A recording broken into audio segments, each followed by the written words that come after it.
Hello, my name is Andy Versosa, and I want to welcome you to our video premiere of The Last Night, presented by the Mary Barnes Society here at Stanley-Whitman House. The Mary Barnes Society at Stanley-Whitman House is dedicated to supporting the study of the Connecticut witch trials, with the goal of a deeper understanding of the people and cultures of this seminal time in history. Named for Mary Barnes, a Farmington woman who was executed for witchcraft on January 25th, 1663, the Society endeavors to mark the anniversary of her hanging with scholarly and humanities-based projects and works. Stanley-Whitman House, a National Historic Landmark, is a living history center and museum that teaches through the collection, preservation, research, and dynamic interpretation of the history and culture of 17th to 19th century Farmington, Connecticut. Again, I want to welcome you to our video premiere, and without further ado, I will quickly introduce Virginia Woolf and Debra Walsh. I am going to share my screen. We will start our program.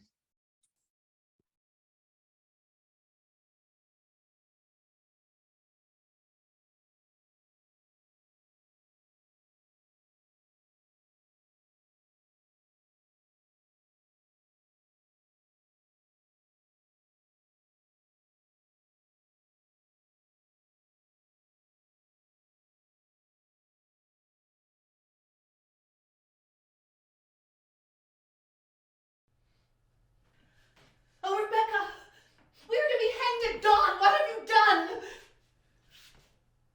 My children! I want to see my children! Oh, no, not like this. Oh, Rebecca. Have I been wronged? Don has defended me. Would I be home with him now? Would he want me home? Hush! You cackle more than my hens. I have been in here longer than you. My teeth are becoming loose. My eyes accustomed to the dark, my body to the cold, my heart to my fate.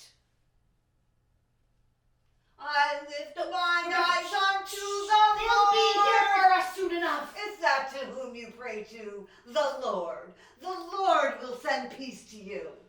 The Lord has abandoned us, given us up to Satan. He has not abandoned me. But I must make my peace. I have not been an accomplice of the devil. Who believes you? Who believes me? No one believes me. No, God. God must believe me. And you believe me. And Thomas, my husband, must believe me. And yet, where was he at your trial? Did he speak up for you? He was not there, nowhere to be seen. It is what we decided upon. Had he defended me, he might come under suspicion, and we have children. No, it is what we decided upon. It was for the best. Best for who? Not for you. Did he even pray for you? Oh, Thomas can go on, live a long and happy life with a better suited wife. You know his eyes strayed. How convenient to have you hanged. It is a man's world, and yet I made certain my Nathaniel would not go on without me. I told them at my trial 'twas my love for his soul that I confess his sins. Love! Soul! You are soulless, Rebecca. We all know there is no love there. The way you speak to each other, the way you speak about each other. I will speak to this. I have much love for my daughters. I did what was necessary after their father died. I made sure they had a place to live, to sleep, to eat. I was fearful to marry Nathaniel. I had heard of his violent and cunning ways. He could provide for us. I had no choice. No one else would have me. You were fearful of Nathaniel. Thomas did say he was a thief, but would he truly harm your daughters? Friday night last, when I came to prison, he told me that now that thou hast confessed to being a witch, say nothing of me.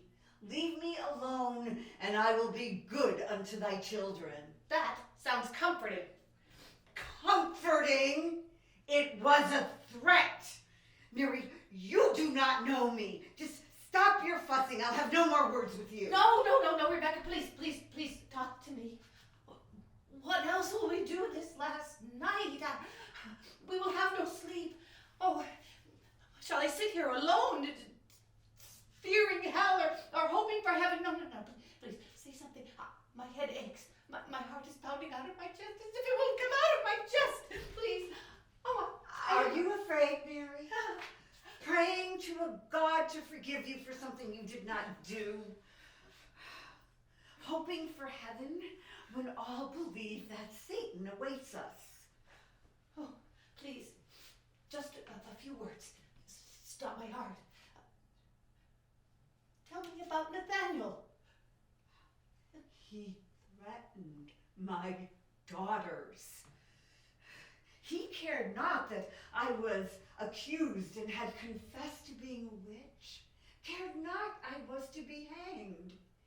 Said he would be good unto them. But I knew I would not leave them at that man's mercy. I knew well I'd been marked. Nobody on that jury cared whether I lived or died. They believed me to be a witch. And thank the Lord, they think no better of Nathaniel. Well, you know he is innocent. Yet you let him hang. Innocent. Innocent of what? He's cruel. He's a thief. He must be punished for his thieving ways. No, the world will be a better place without him. My daughters will be safer without him. They can now inherit unencumbered. I am not sad to see him end. Think on it, Mary. Are you sad to see your life with Thomas end? Sad? My life with Thomas? Rebecca, such a question. And it may be her relief. Rebecca, your hands bleed. I have the hands of a farmer, and I keep twisting them like I can make the time go faster. These are the bruises of a hog and horse keeper. I am not a patient goody tending my hearth with my respected husband. Oh, patient. Oh, you jest. Being Goody Barnes is not a comfort. There are times that I want to scream. Caring for my household, caring for my husband, the children, cooking, the cleaning, tending the livestock, everything, everyone wanting something from me. And then at night, finally at rest, Thomas wanting me. Nathaniel takes stout at night. I am most often not wanted and tired to even think of it. I knew not that you had to labor so. Yes, I am also tired. I'm so weary since Hannah was born. Caring for 4 children and a husband and a household, I know it is my duty. But there are times I just want to sink to the ground and never move again. I am weak. I am so weak. Thomas tells me so every day. He has little regard for me. I fear his years soldiering have made him hard. But I have borne him 4 children. A weak woman would not survive that. And I may be a child now. Of course, it will never breathe outside my womb. It will be silenced at the gallows just like its mother. Then my other children, what will become of them? Oh, surely your other children will miss you. For a while. Thomas will have no trouble replacing you. A soldier, a farmer, a proprietor. But we will be quickly forgotten, Mary, just as we have forgotten all of those who came before us. No one will miss you, Nathaniel! No one! Rebecca, shut! They'll come for us soon enough. Rebecca, if I am with child, it will be your sin when it dies. Damn you, Mary Barnes. I did not accuse you. I did not convict you. Blame me all you wish, but you came to my merry meetings of your own accord. 'Tis true. 'Tis true.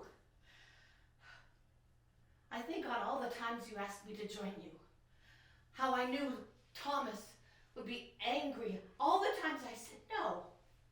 And then one time I come to the fire. Oh, had I known. And yet, it was a relief to be away from the cold stares, the responsibilities, and the men.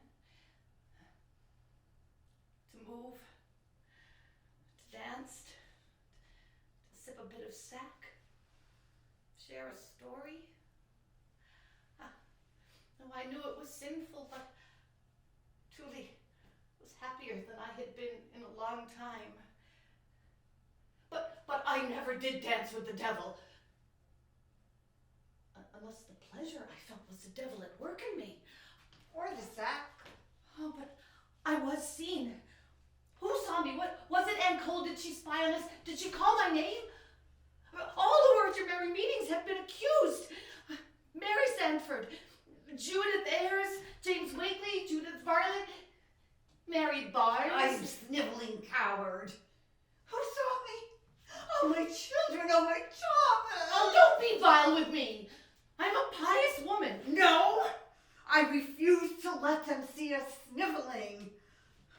People, they are against us and want us dead. They will all laugh at us and scorn us tomorrow as we're led to the gallows. No, we must keep our heads up. Be kind of Mary. That's funny. Surely you can smile at that. Heads up.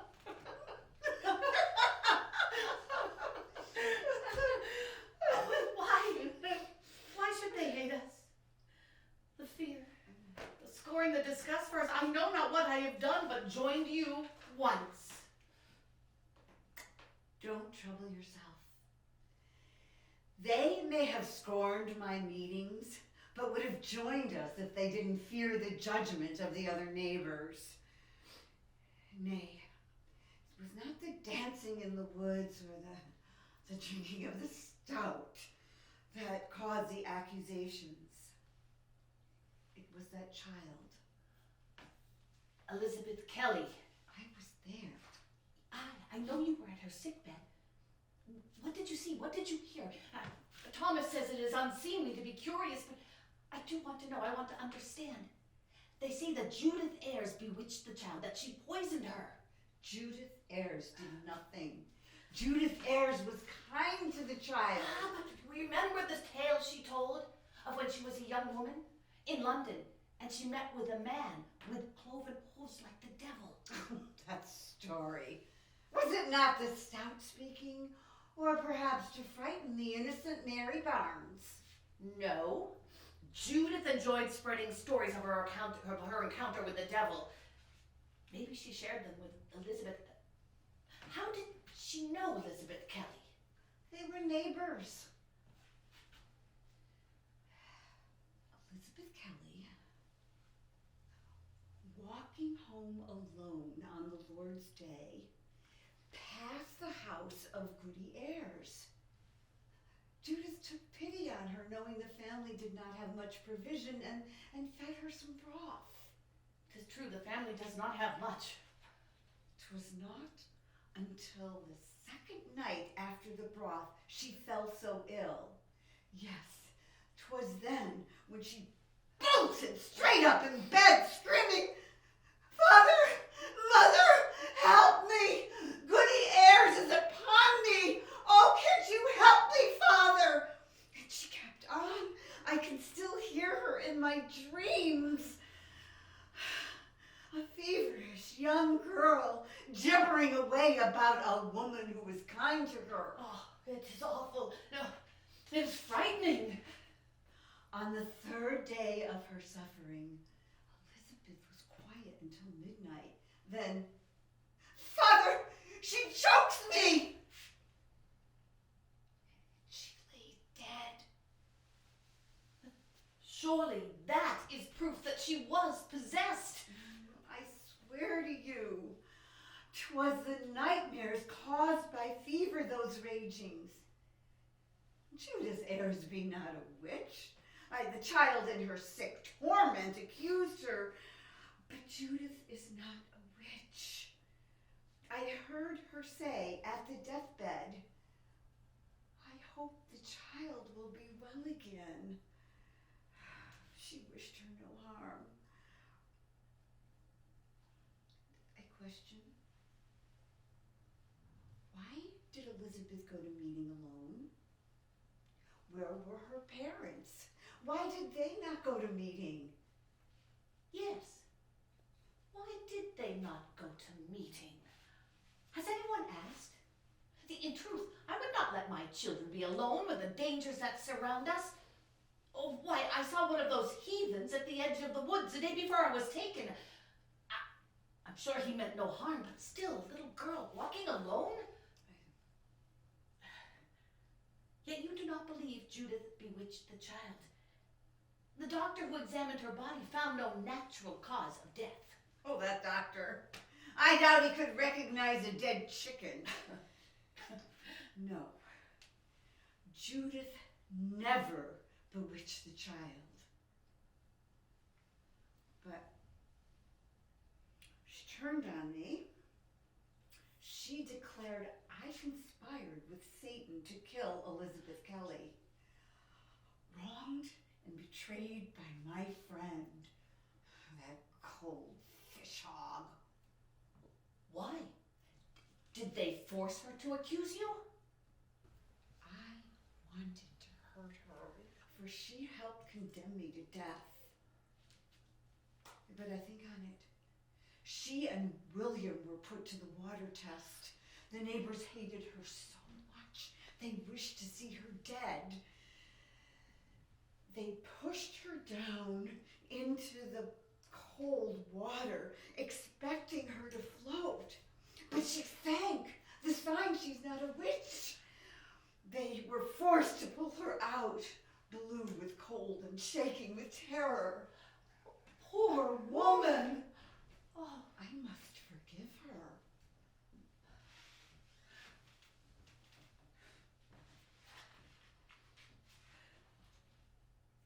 It matters not. She's gone. Escaped with her husband. Was it the devil who lifted the latch? The jailer was bribed. They escaped with friends. No, I do not believe that. They left their sons behind. That is unnatural. If I knew how she did it, I would do it as well. Take my daughters and leave Nathaniel. But the choice has been taken from me by a sick little girl who I'm sure meant no harm. And Cole. That one wanted to stir up trouble. Right after the death of Elizabeth Kelly, Anne, speaking in Dutch, naming us all, a frustrated girl, desperate for a husband, desperate for attention. Mind you, those fits will stop the moment we are hanged. She's a smart one. That witch. You call her a witch, but she's the one possessed. Oh, my head spins. It is madness. Madness. It was. when Anne Cole and other young girls began to fall to the floor screaming, just as Elizabeth Kelly did. Oh, I can imagine her cries. Oh, the demons have left her body and entered mine. They have bewitched me. These women have beset me with demons. Hush! You sound like you are possessed.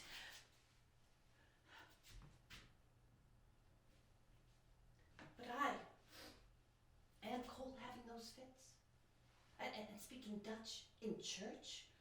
One good wife fainted at the sight. Surely the devil had to be working her body. The devil in her body? No. It was spite or some kind of revenge. Or perhaps just simply a cry for fun or attention. No, but she was examined by 4 ministers. They did not find her fits to be false, and how could she speak in Dutch if she were not possessed by the devil? Mary, think on it. We are surrounded by the Dutch. The reverends wrote down her words. They say she named names, and one was you. Did she name me? No, Mary. No. She was examined by 4 ministers. Did they examine her all at once? Perhaps they frightened her. No one knows. Nay, she knows, but she will not say. It was not Anne Cole who spied on us. It was Robert Stearns. Goodman Stearns. I have seen Rebecca Greensmith and other godless women drinking and dancing in the woods. They were surrounded by black creatures. There was a fire with a kettle on it. Black creatures? But no, we were wearing our black shawls. And there were shadows, yes, but from the fire there were silhouettes. Indians. Oh, Rebecca, have you had anything to do with the Indians that live in the woods? I am fearful of them, but you would be so foolish as to engage with them. Foolish? Nay, it was not foolish. How do you think I found the plants to make my stout? But might the Indians have been there? Or their spirits? Perhaps it was their spirits that Robert Stearns saw. It matters not. He believes me to be in league with the devil. They all believe that about me. Shh. What's that noise?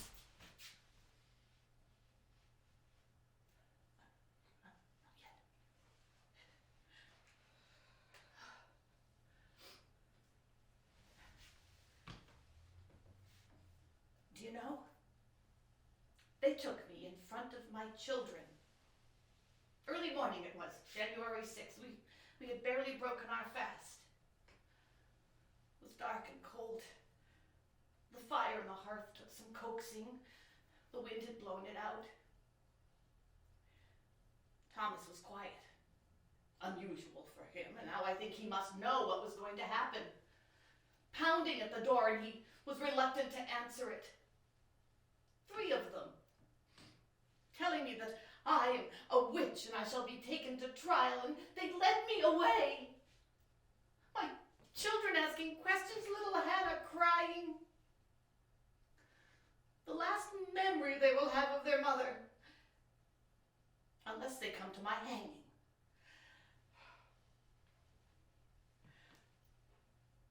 Did you not know you were doomed when they came to your door? I could not think but for the tears. Taken away in front of my children. I could only pray that God would protect me. When did they come for you? Where were you? How did it go? After Anne Cole called out my name and Robert Stearns spoke of seeing me in the woods, I was expecting them. I was home alone when they came to the apple farm. I had staggered down to the hogs. I'd had too much stout the night before, and I'd forgotten my shawl. I looked up and they were there. "Oh," I said, "so you finally got around to it. Just let me get my shawl." And they said no. They wouldn't allow that. I'd be bringing more of the devil with me. They were determined to purge the colony of witches. Tied to the cart, I can hear. I waited, I slept, they examined and questioned me. But I was not afraid at first. I knew of the way those suspected were interrogated in England. "I lift mine eyes unto the Lord," lifting skirts to find the mark of the devil. "He hides in your body where he cannot be seen. The love of God shines forth, but the devil lurks in the dark. The putrid smells of the body." Oh, Rebecca! A woman's body. Shh, hold your tongue. Do not sully my last hours with your words. Disgusting words. And sing if you must. Otherwise hold your tongue. And it is not "I lift my eyes unto the Lord," but "I lift my eyes unto the hills." Oh, that's the spirit, Mary. Be tough. There was no defense for me. I knew I was to be hanged. You knew. Yet you told them you were familiar with the devil. Why did you not pray? Pray, Mary, to your God. He is our God. Oh, praise God. I'm to die with a saint. How did you know? I make stout, Mary. I drink it in public. I danced on the Christmas tide. Robert Sterne said, "There are witches among us," and all eyes were on me. Everyone driven by fear, trying to wash off their warts, fearing they would give suck to the devil. Why were you accused? Surely not for one night of reveling. What have you done, Mary Barnes? What are you hiding? Nothing. I hide nothing. I do not know why they came for me. I can only think that it is my association with you. You cannot believe it was simply by associating with me. Well, what am I to believe? Not your husband. At my trial, I was too afraid to speak. Those men, stern, so hateful. Since I came to Farmington, they have looked right through me, but there, they were not able to take their eyes off of me. Now, I wish I had had the courage to speak, to tell them exactly what I thought. They may overlook me, but I have eyes, I have ears. I listen to Thomas as he goes on and on about his conversations. He thinks I haven't the brains to understand, to remember that my thoughts don't matter.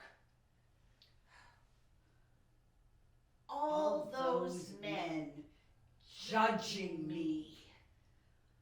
Only God may judge me. I tell you, Rebecca, the more I think on it, the more I burn, as if they are perfect. I have always held my tongue, but now I have nothing to lose. What are they going to do? Kill you?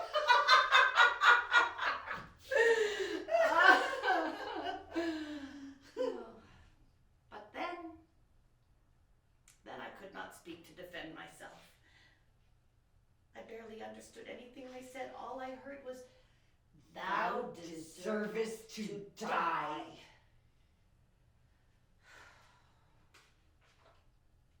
But you were anything but silent. Do you know what you have done? When have I ever been silent? I should have been a man. I could not silence my tongue. I asked, "By what providence do you know me and what I have in my heart?" When I was taken to the meeting house, I kept my eyes steady on the magistrates. But no one met my gaze. I dropped my eyes. I held their eyes. How could you do that and confess to such things? Thomas told me you said you had carnal knowledge of the devil.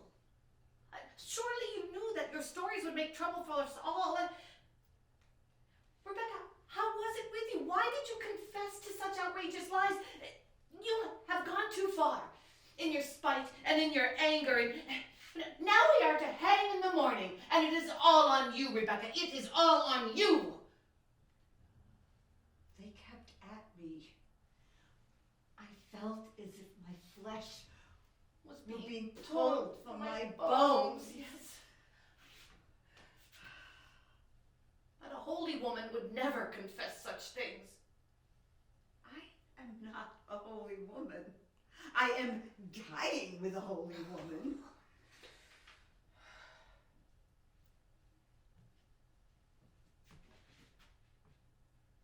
It draws closer to dawn. It is close.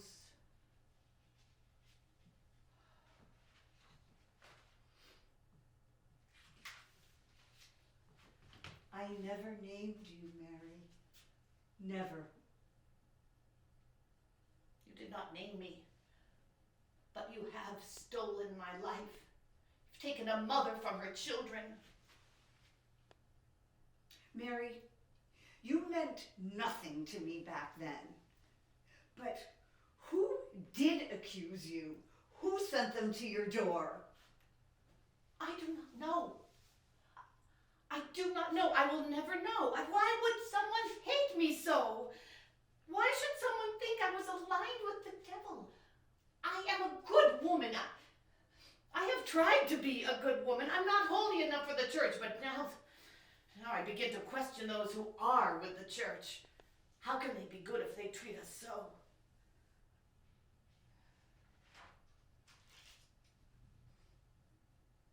Imagine life had we not been seen. Even if we had not been pardoned, what pleasure would life hold for us? They would never leave us alone. They will suspect us unto the end. I do not want to live a life where I can't walk a path without seeing a pointed finger. Wouldn't we be in and out of jail, in and out of court, always defending ourselves? Could we flee like Judith Ayres? Would Thomas allow it? Our children, forever marked as the spawn of a witch, perhaps suspect as well. With us gone, this will pass, we will be forgotten. May they continue to live a good life. No, it is better to be done now. I did not think. No, I would never do anything to harm my children. And I be weary of this life. My only hope is to reside in heaven. God knows I have done my best. Heaven? Ye thinks we go to heaven? I pray for that. Rebecca, do you dream of it, as I do? Mary Sanford being hanged. We followed the cart out to the gallows, you and I. We cried, witch. We watched her kick and claw and then go still. At the time it was sport. It seemed the right thing to rid the world of a witch of the devil's concert, but now it haunts me. The jerking was too long for me, Mary. Yes. I fear that. We are here waiting for that. And they will hang us very high up so everyone can see. We have no escape. Your God will not intervene.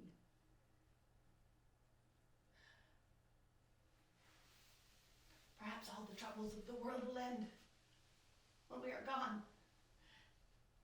It may be that God is angry and has let the devil have his way until we stand against him. It may be, Rebecca, that you are a witch and that I am possessed by the devil. But no more. We are done. Rebecca, if you will not pray with me, will you sing with me? Let our Lord hear us from this place, and let him know that we are with him and that he is with us. I believe not that will make a difference. But if it will give you comfort, Mary, yes, I will sing this song as if I would a prayer. For 'tis you I cling to, Mary, not the Lord, not my daughters, 'tis you. Thou faithful servant of the Lord, sing out his praise with one accord, and serve him well with all your might, and keeping vigil through the night.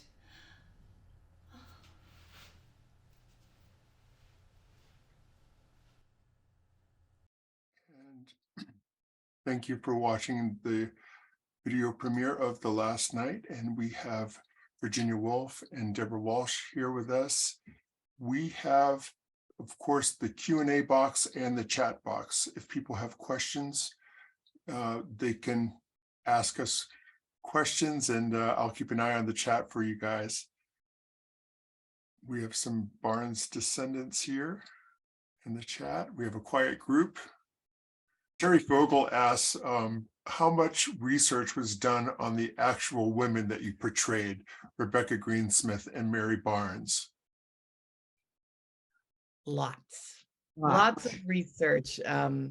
There's not much known about Mary Barnes. There's not much recorded about her. So, but Rebecca Greensmith, her trial and her accusations and confession are very well recorded. So lots of primary resources that we could go to for her. Used a lot of them. She was well known to have accused her husband. I'll let Debra speak more to her, but yeah, lots of research. Well, I know that Ginny has been working on Mary Barnes for 14, 15 years. And I've been working on Rebecca Greensmith for over a year and trying to find out everything I can about her, about where she emigrated from. So yeah, the research was pretty extensive. Yeah, we do not know why Mary Barnes was accused. We can think that perhaps Ann Cole named her. Maybe Rebecca did, but there's nothing. And one thing we really wanted to make sure we did here is not give an incorrect fact. So what is factual, and that's where we are. And Debra had, I don't know if it's coined the term informed conjecture. So there were other things we were able to take literary license with and say, well, this is what could have happened. But we really don't know why Mary was accused. And but we do know she was hanged. That is documented. Lorelei, your question about Micah and Moses, we just focused on The Last Night. These two women who were facing hanging. And we didn't want to confuse that moment in their lives with too many other names and people. And Terry Vogel wanted Rebecca made stout, and she had what she called these merry meetings, and you need a fire to make stout. and they were very busy on the farms and taking care of their homes during the day. So they were dancing and making merry in the woods, which is a no-no. And this was all in the records, actually. Robert Stern, it's recorded what he did say about them, about there being Black creatures.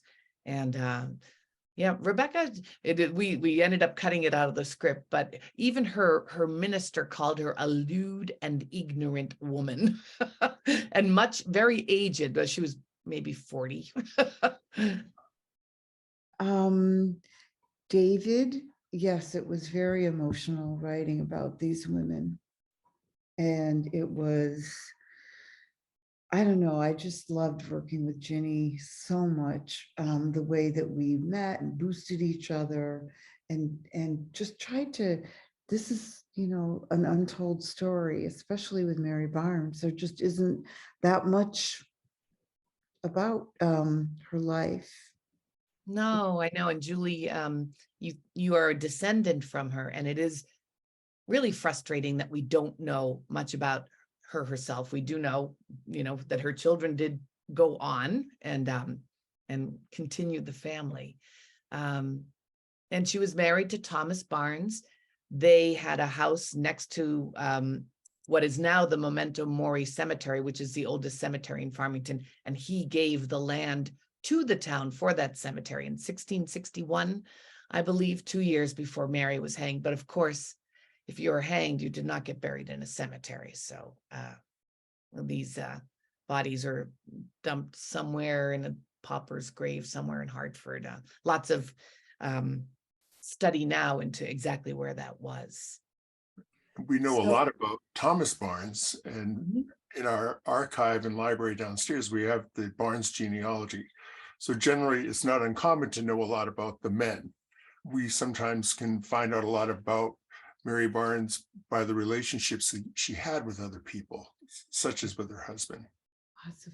I can answer why did Rebecca accuse Nathaniel? So this is where we used informed conjecture, because someone wrote down what she related. It was, I think, Reverend Stone, about Nathaniel's visit to her. And Nathaniel said, "Don't mention me and I'll be good unto thy children." Well, her daughters weren't his biologically. And we know that she was afraid to marry him. We know he was a thief. We know he was accused of, property, not, borders, like maybe the barn was on town property. He was nefarious.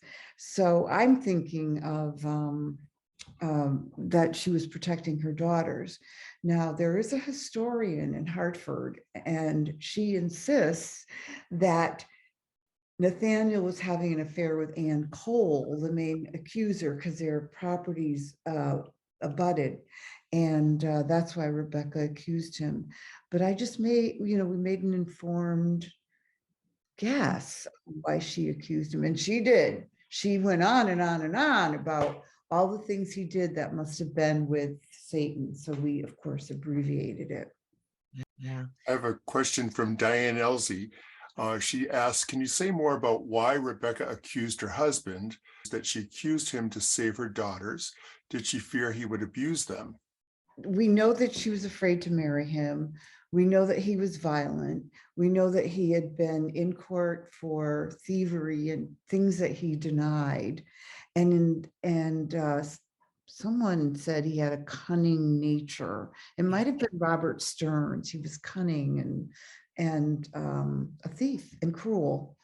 So I think that's, where again, or we took some poetic license or an informed guess. But she did accuse him. Yeah. And then a few of our guests, are wondering about the research and running into dead ends. And that's exactly, I think, two of the most valuable books and you probably have them if you've been doing this. One is by I think it's R.J. Tomlinson, where he has actual transcripts of a lot of what happened at the trials. And John Damos has also written an awful lot about them. So yeah, I've got, I don't know, it's stacks of books. For about 6 months, my whole dining room was covered with them as we tried to find each little nugget and to verify each thing that we came across to make sure that it wasn't just family lore or, somebody's idea, somebody else's idea. Lorelei Ryder, I would love to hear from you and talk to you more. I think Mudge was her second husband, Yeah. Rebecca's second husband. Yeah. So there's a question here. Are you thinking of making this part of a larger piece? We're not quite sure what we're going to do. We have to sit down and think about it now that we filmed this film that we saw tonight last Monday, and then we did a live performance at the Stanley-Whitman House on Saturday. So it's sort of been building up to that. And now it's like, okay, now what's next? Julie, it's R.J. Tomlinson and John Demos, Demos.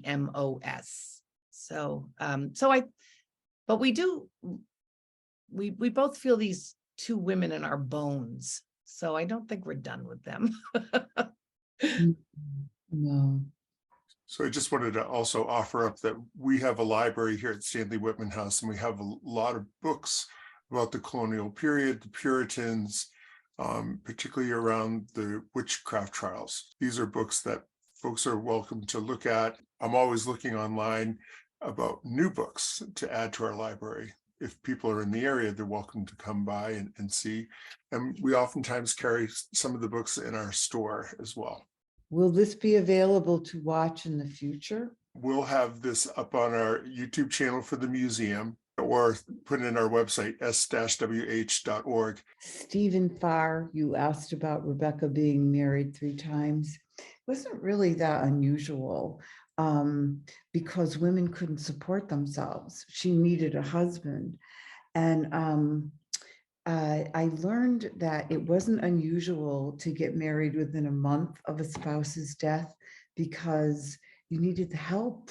You needed the hands on the farm. This was all new land being cultivated, and you had to grow crops to feed yourself. So, proliferating and having a spouse, 2 people to run the household. And women who could make it on their own were often coming under suspicion of witchcraft because women are not supposed to be strong enough to do that. So it was a protection. You couldn't own land. You couldn't own anything. She had 2 daughters, and I think that's true. She had to remarry because she couldn't support them. She needed someone to support them. Thomas Barnes, we know, remarried he entered into a prenuptial agreement actually with Mary Anders 3 months after Mary Barnes, his wife, was hanged, but he had 4 children. So you also think, well, he needs a wife, he needs someone there. It was really easy to die. It happened a lot, parents and children, between childbirth and mishaps and all of that. So I think a lot of people were married more than once. Jean, you asked a question about Rebecca's daughters. They did inherit some of the estate. They inherited some money. And just as we mentioned in the play, they left. They left this colony and went. No one knows for sure where they went, but it was in Connecticut, maybe the Fairfield area. And the Mudge sons were not Rebecca's children. I don't know what happened to them, but thank you for giving me something to look up. If you are interested in more of this, there's a wonderful, now I'm going to have to look it up on Facebook, Facebook page that's run by some 2 local people that has tons of information about all of this. I'm going to give you the exact name because I can't remember it.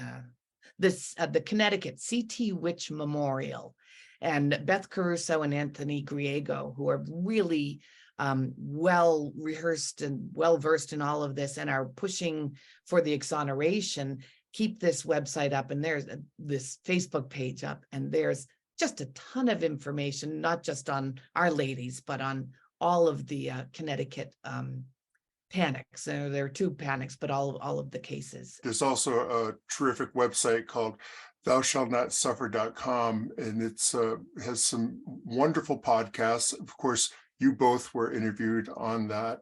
I would encourage people to go see that. I'll put the URLs in the chat. Yeah, some really interesting comments. Yeah. Beth Caruso wrote a book about the first person who was hanged in the colonies for witchcraft, and usually the spawn, the children, the families left. So all of Alice Young, who was the first person hanged, left the Windsor area because of the suspicion. Yeah, the easiest way to become accused is to have been having a relationship with someone who was accused. So that is our informed conjecture as to why Thomas Barnes did not speak up to defend Mary, because then he also might come under suspicion. Yes, Linda, I don't know a lot, but that's Anthony Griego, Tony Griego, and Beth are working actively with that. So it is closer than it's ever been to being passed to exonerate those hanged for witchcraft. That particular Facebook page, they'll be updating all of that as it happens. So I put two of the links in the chat. We will be doing a panel later in the year with Beth Caruso and folks, Sarah Jacks from both the Connecticut Witch Memorial and also Thou Shalt Not Suffer, the Witch Trial podcast, and the group that is working with legislators for the exoneration this year. So Stanley-Whitman House will be working to put that panel together and organizing that. And we're looking forward to continuing to try to work with people to get this information out there. Yeah, it's frustrating. Arthur Miller, he made the Salem witchcraft trails famous, and yet they were more an anomaly to what happened here in New England but everybody takes it as this is the way it always was. And I was born in Salem, so I have a lot of connections there, and there's a documentary being made by some British film company, and the place in Salem that does their own Bridget, what was her name? Bridget, I'm thinking Bridget Jones, but anyway, they do a witch trial, and they were going to pay people to come and get tickets to sit there so they could film it and I did try to get in touch to say, if you're doing a documentary on New England witch panics, you got to start here in Connecticut. And I haven't heard anything back. I really don't want to muddy the waters. Bridget Bishop. Thank you, Judy. I know it escaped. Bridget Bishop. Debra and Ginny, thank you both so much. It looks like the comments and questions are slowing down. I want to thank you both so much for doing the talk back. I want to thank everyone else for participating in our video premiere. Go to our museum YouTube channel. We'll have the video up. Again, thank you both so much. Thank you, Andy. You're Yes, thank Very you. much.